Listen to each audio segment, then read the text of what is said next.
Hello friends, welcome to my study channel. दोस्तों, जैसा कि आप देख रहे हैं कि आज मैंने ये बताया है कि सेकंड मेरिट लिस्ट में क्या होने वाला है, कितना होगा कटअप, किस कैटेगरी का कितना होगा, उसकी चर्चा हम आगे करेंगे।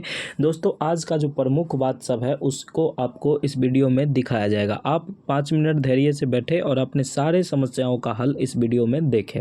सबसे पहली बात करेंगे कटअप का। दूसरा बात होगा कि जिसने नकली सर्टिफिकेट से डीबी करा लिया है और वो अभी ट्रेनिंग में चले गए हैं, उनका क्या होने वाला है। उसके बाद बात करते हैं कि नियोजित शिक्षकों का क्या होगा, ठीक है। उसके बाद बात करते हैं कि आने वाली वैकेंसी का क्या होगा। उसके बाद सेकंड मेरिट लिस्ट का कटअप क्या होगा। तो आइए सारे बिंदुओं पर हम एक साथ चर्चा करते हैं। और एक बात यह है कि 30 अक्टूबर को जो सुनवाई होने वाला है, उस सुनवाई में क्या होगा, सारे बातों का चर्चा हम इस वीडियो में करेंगे। आप लोग इस वीडियो को अंत तक देखें और आपको एकदम ऑथेंटिक प्रूफ के साथ जानकारी हम देंगे कि इतना ये हो सकता है, ठीक है। तो आइए शुरुआत करते हैं। अगर आप इस चैनल पर नए हैं तो इस चैनल को सब्सक्राइब कर दें।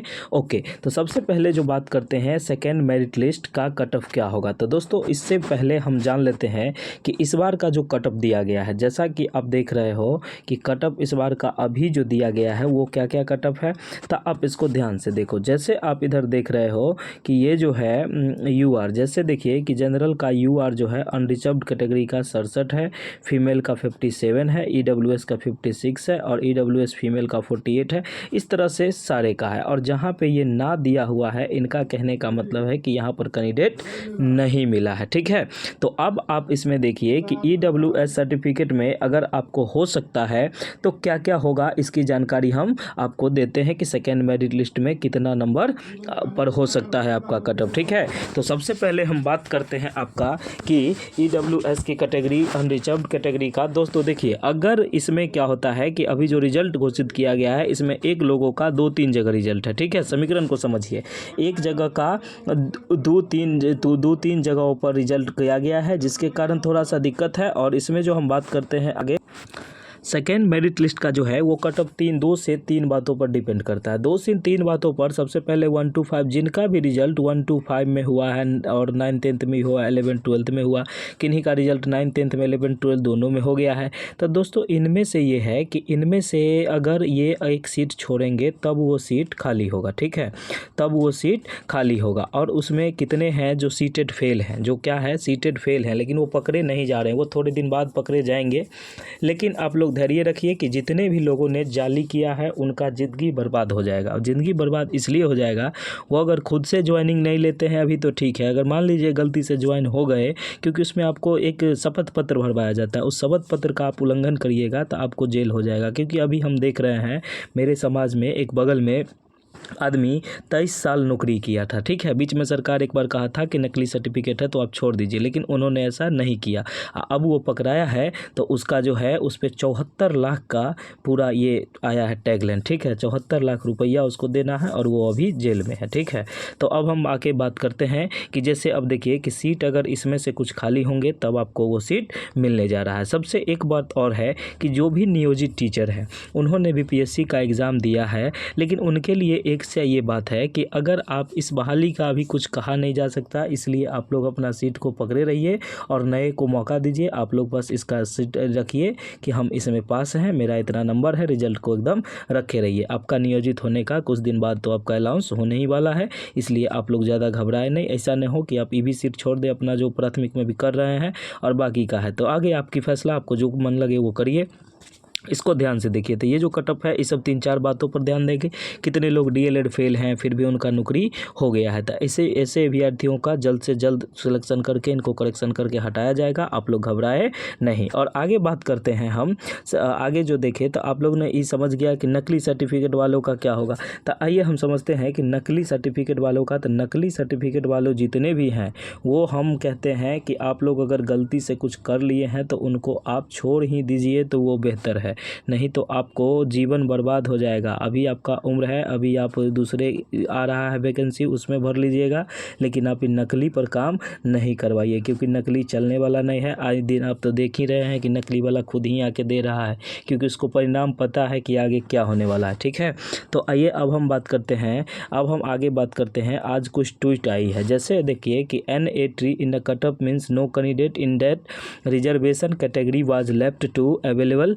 ये avail reservation in the that category. उसके बाद देखिए for example if female SC candidate get selected with men SC and the required number of the female candidate is completed then they can not be given benefit under SC female. कहने का मतलब इसका जो हुआ उसको आप हमको पूरा हम डिटेल में आपको समझा देते हैं कि देखिए क्या हुआ। मतलब ये हुआ कि देखिए इसमें क्या है कि TRE का जितना भी गया है कटअप, जैसे TRE कटअप में ना का मतलब जो दिया है उस आरक्षण श्रेणी में कोई भी उम्मीदवार उस श्रेणी में आरक्षण का लाभ उठाने के लिए नहीं बचा था।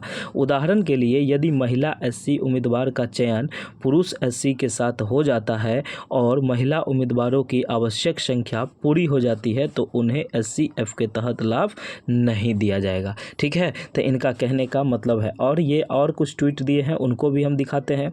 जैसे देखिए कि yesterday some tree candidate CS candidate meet me and complain that the outsider that the fraudulently obedient estate 2019। देखिए एस्टेट के बारे में बताया गया है। Certificate on asking they checked estate 2019 of advertisement of found it was the meant for the resident of Bihar not permanent residence they knew the difference in this left peacefully. कहने का मतलब है कि देखिए कुछ लोग, इनके कहने का मतलब कि कुछ कैंडिडेट हमसे आए थे मिलने के लिए, छात्र का जिनसे हम मिले, तो उन्होंने बताया कि वो आदमी 2019 में बिहार का स्थायी निवासी नहीं था, जबकि बिहार का स्थायी निवासी इसी में देना होता है।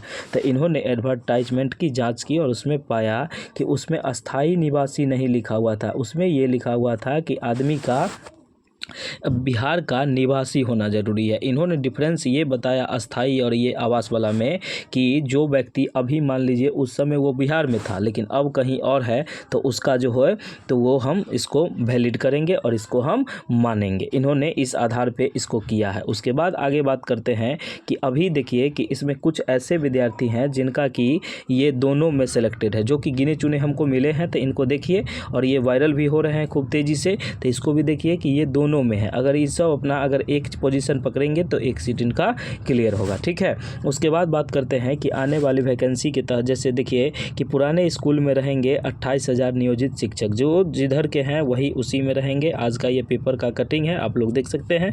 देखिए ये नियोजित शिक्षक को हम एक बार और कहना चाहेंगे कि आप लोग जिस पोस्ट पे हैं उसी पोस्ट पे रहिए, आप लोग इस न्यू वैकेंसी में मत आइए, क्योंकि आप लोगों को ये जो है सरकार देगी, आप लोगों का जो होता है वो सरकार देगी ही, इसमें कहीं से कोई दिक्कत नहीं है। इसलिए आप लोग देखिए ध्यान से, थोड़ा सा ये धीरज बनाए रखिए, ऐसा नहीं हो कि आप ये भी पद छोड़ दे और आगे भी आपको कुछ नहीं मिले तो इनको। लेकिन आप लोग अगर नए विद्यार्थी हैं तो आप लोग एक ये बनाइए कि नियोजित शिक्षक को इस वैकेंसी से अलग रखा जाए, उनके लिए अलग से कटअप व्यवस्था किया जाए। मतलब ये जो पास हो गए हैं तो इनको राज्यकर्मी का दर्जा दे दिया जाए बिना कोई शर्त के। इसी तरह से अपना चलते रहेगा, कोई दिक्कत नहीं होगा।